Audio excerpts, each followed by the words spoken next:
यदा यदा हि धर्मस्य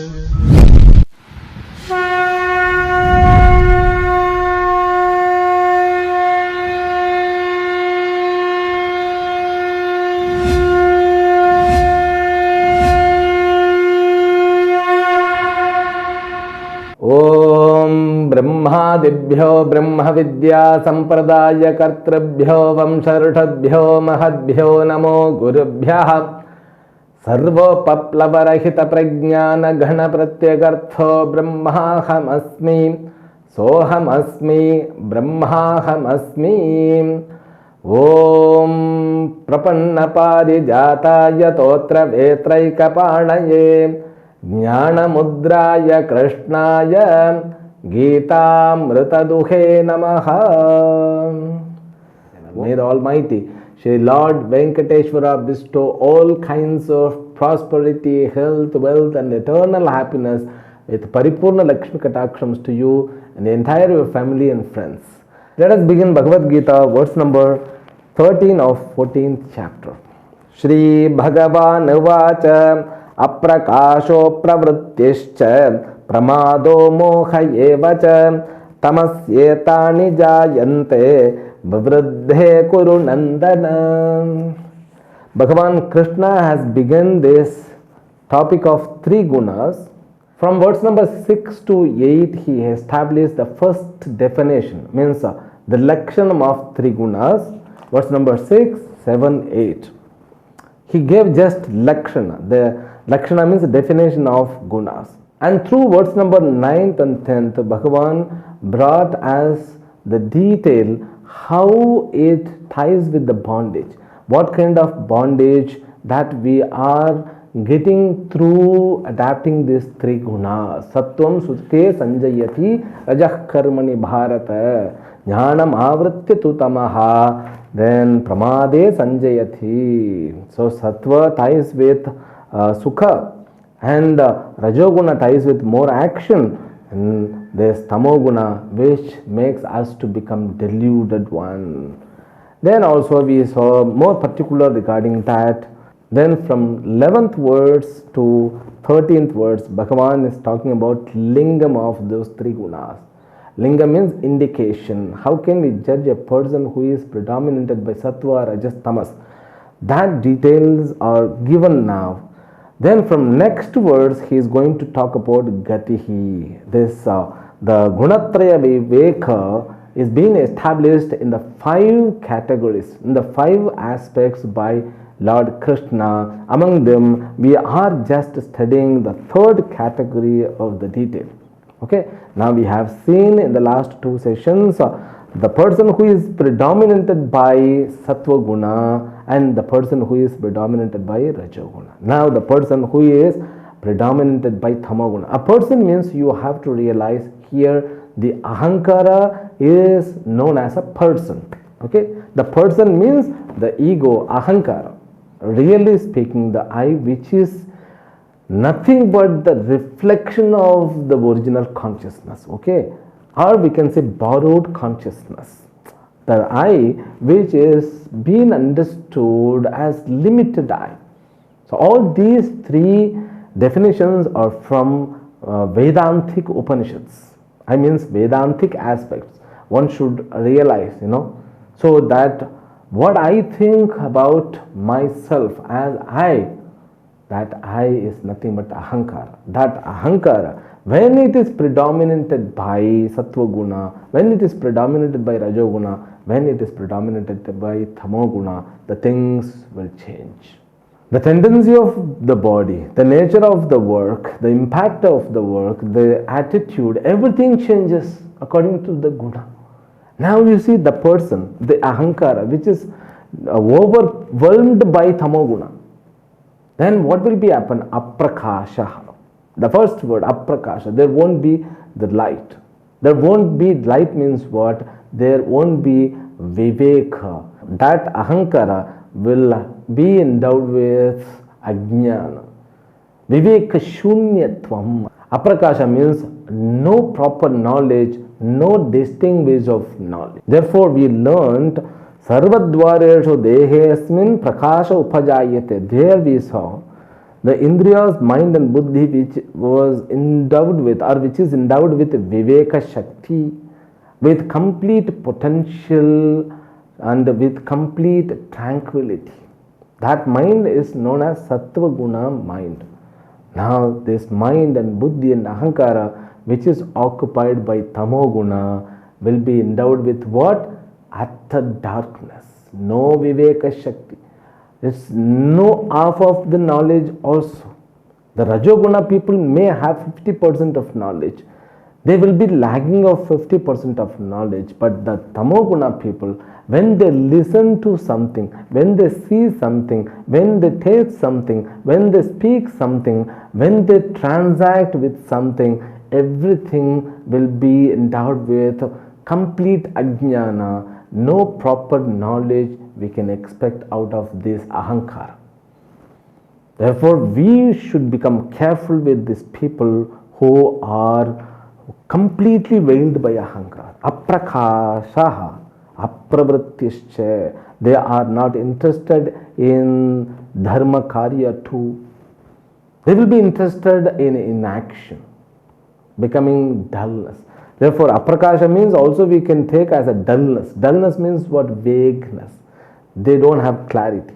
They don't know what is the proper goal. They will get something, like temporary goals, immediate goals. They will give pradhana to that goal and they will stick it. Then they themselves will change the goal.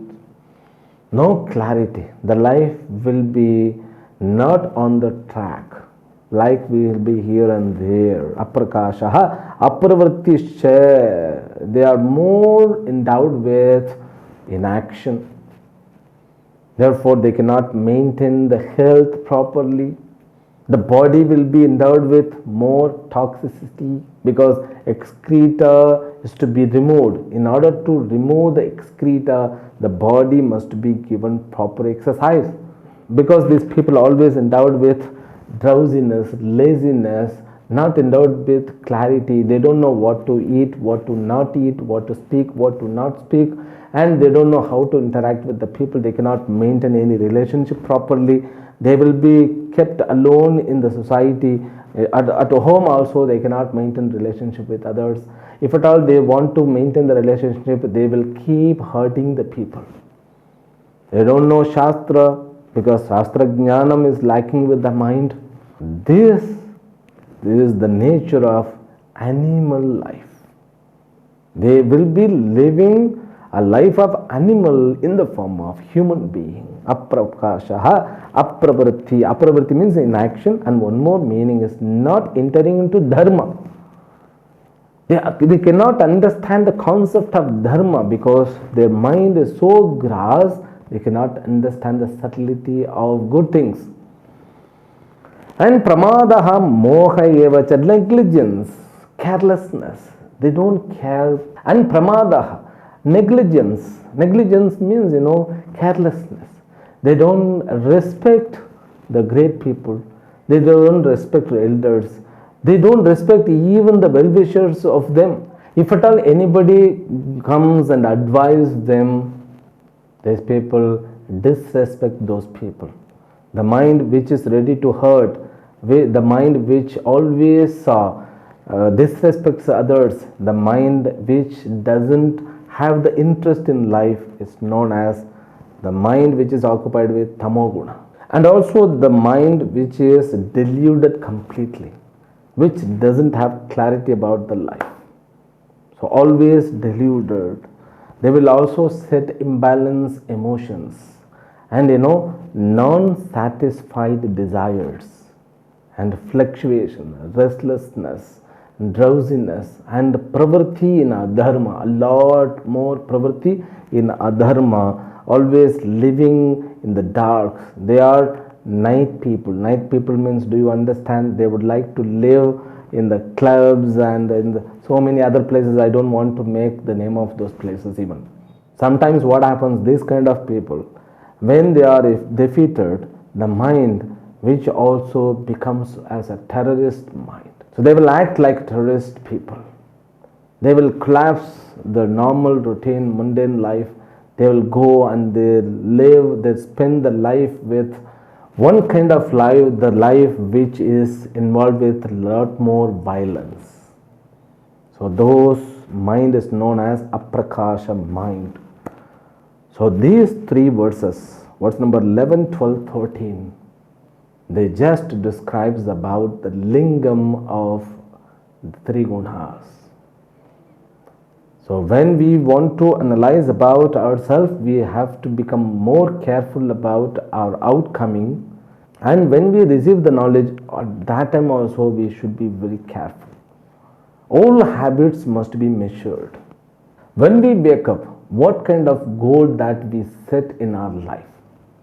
Setting goal, selecting means and adapting the method to proceed with that, and eating foods and all kinds of habituals, so kayikam, vachikam, manasikam, every way, through every aspects we have to observe what gunas that we are inclined with.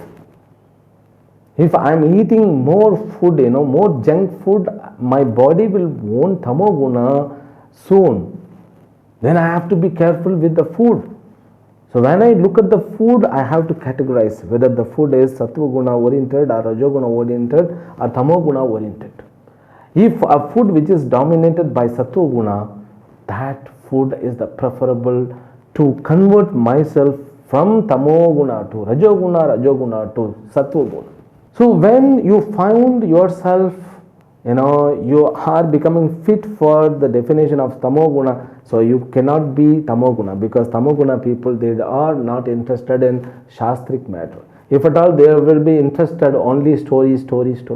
They don't, their mind is not ready to listen to tattva. They will become asleep. That's all. The mind won't work beyond that, beyond story. Story listening is a children's job. But story of Purana is another thing, I tell you. The story of Purana involves philosophies.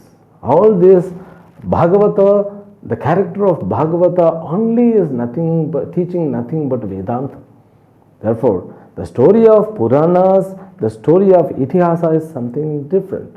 The story of others, interested in history, interested in politics, these minds are unfit for sattva guna. Therefore, select the food, select the words. When we speak with others, when we speak about others, when we speak about ourselves, when we express our feelings, have the words which are sattva guna by the nature. There are words which indicates sattva guna. There are words which hurts others, which brings force into others, which demotes others. Avoid the words of rajasic, tamasic natures. Avoid the food which are tamasic, rajasic by the nature. Avoid the habit of tamasic nature. Keep your body fit and be endowed with the exercise, proper exercise, not the exercise with force. Unless until if you are a sportsman, then you can, that okay. But if you are not the sportsman, you have to maintain your body. You can go for fitness center, but at the same time you should be endowed with yoga and meditation. So those things will help us to maintain to the sattva guna. Therefore, Arjuna was in the beginning chapters suggested by Krishna, Nitya Sattvastho Bhava. Nitya Sattvastho Bhava means what? Just, you maintain yourself 24/7 into sattva. You try to bring yourself, your body, mind and sense complex and habits and transaction, you maintain in all of them only sattva guna. Then what? The result will be positive. That is the indication, that is the benefit by learning the knowledge of gunas. So Gunatraya Viveka, the knowledge of three guna, has 5 steps or 5 categories of analysis. The first analysis which we completed was that The Lakshana of Trigunas, the second was the Bandhana Prakarma of Trigunas, then third is the Lingam of Trigunas. Now we are going to learn the fourth topic, which is Gati. And Gati means, we call it the achievements or attainments by adapting these three gunas, or we can say the travel, journey from one life to another life. If you spend a day in Sattva Guna, if you are going to with Sattva Guna, you will be awakened with Sattva Guna. In the same way, when a person dies in Sattva Guna, he will be provided or he will be attaining good lokas, good world. That's what comes in the next verse. Let us read it. Yada sattve pravruddhetu pralayam yati deha bhrat tadotamavidam lokan amalan pratipadyate. Now this gatihi means the travel after the death. Or we can say, according to the 8th chapter of Bhagavad Gita, the name of the chapter which was known as Akshara Brahma Yoga. There Bhagavan says there are two kinds of departure after the death. So when a person dies, he is taken to Shukla Marga or Krishna Marga. Now there he according to the thoughts, So when a person dies with the Brahman thought, he won't get any travel. The travel comes to an end. If the person is Upasaka and doing serious sadhana, that person will have Shukla Marga. Then the person who is endowed with Tamoguna and Rajoguna sadhaka, he will be setting himself to the Krishna Marga. Shukla Marga means the path, means white path and black path. Shukla means that path which is endowed with Prakasha. Krishna means which is endowed with Moha Mayam. That's what we saw in the 8th chapter. The same thing is explained a little bit more with the help of Trigunas as a journey after death. Yada sattve pravruddhe tu pralayam yati dehabhrat. Dehabhrat means the person, one who owns the body. While departure, if his mind is predominated by Sattva Guna, he will reach where? He will reach to the pure worlds in which there are the upasakas of great deities. Okay? So he will reach the world where he can find many more upasakas. And upasakas are serious in their upasana. It means what? The Sattvaguna world will lead to the Sattvaguna world hereafter always. Now you see, gunas will set a proper marga, proper path after the death. It's not that gunas are bringing the benefits in this life. The gunas also impact death and after the death also. I mean, they influence our path even after death. Therefore, we have to be very careful. We have to learn to live with the Sattva Guna. Then, here also, when I adapt Sattva Guna, the Sattva Guna objects will come towards me. And Sattva Guna people will come towards me. If I am maintaining my body, mind and sense complex in Rajoguna, then Rajoguna world will be provided here itself. Hereafter also the same thing. So when a person is achieving the death while the Sattva Guna is predominant, it doesn't say that who lived with Sattva Guna, who dies with Sattva Guna. Who dies when his mind and body and buddhi is predominated by Sattva Guna, he will be taken to the world where the great people, great upasakas live. No science talks about hereafter, because science lacks of Shraddha. So when Shraddha is lagging, then these things cannot be understood properly. Now Sattva Guna, the impact of Sattva Guna continues after even death. Okay, so what about Rajoguna people? It comes in the next words. रजसि प्रलयं गत्वा कर्मसङ्गिषु जायते तथा प्रलीनस्तमसि मूढयोनिषु जायते.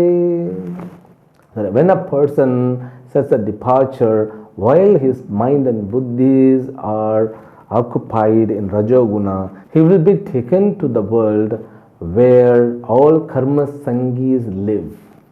Karma sangis means what? The people who has attachment in karma. They are passionate with karma. More yajnas, homas and more achievements and keep on working. Tatha pralina tamasi mudha yonishu jayate. Bhagavan concludes in short way. The people who dies with Rajoguna will be taken to the world where the action is given priority. And the people who die when the Tamoguna is predominated, they will be born again with deluded womb. That's all. The conclusion is being given by Lord Krishna in short way. This is what is said, Gatihi. Gatihi means it's a departure after death. And this is to be understood while living itself, as I told you. Therefore, we should be very careful when we look for a bride or bridegroom. While applying in matrimonial, we cannot apply that we need to have a person, one who is predominated by Sattva Guna. So we have only one help. We can seek help of horoscope. The horoscope will clearly say the person, what kind of nature the person is endowed with. Therefore, we take the support of astrology, or we can take support of Venkateshwara, the Lord Venkateshwara. But with the prayer, we have to surrender. I need to have a person who is endowed with Sattva Guna. So finally, after completing the 4 stages or 4 aspects of this gunas, Guna Viveka, Gunatraya Viveka, what we learned is the Sattva Guna is the safest and which is useful here in this life also, hereafter, means after death also. That's what we have to learn. Let us read the next verse. Karmana sukrutasyahu satvikam nirmalam phalam rajasastu phalam dukkham ajnanam tamasah phalam. He is going to talk about prayojana a little bit. That we will continue from the next class tomorrow. Harihi Om Shri Gurubhyo Namo Namaha. Om Purnamadah Purnamidam Purnat Purnamudachyate Purnasya Purnamadaya Purnamevavashishyate. Om Shanti Shanti Shanti. Harihi Om Shri Gurubhyo Namaha. Harihi Om.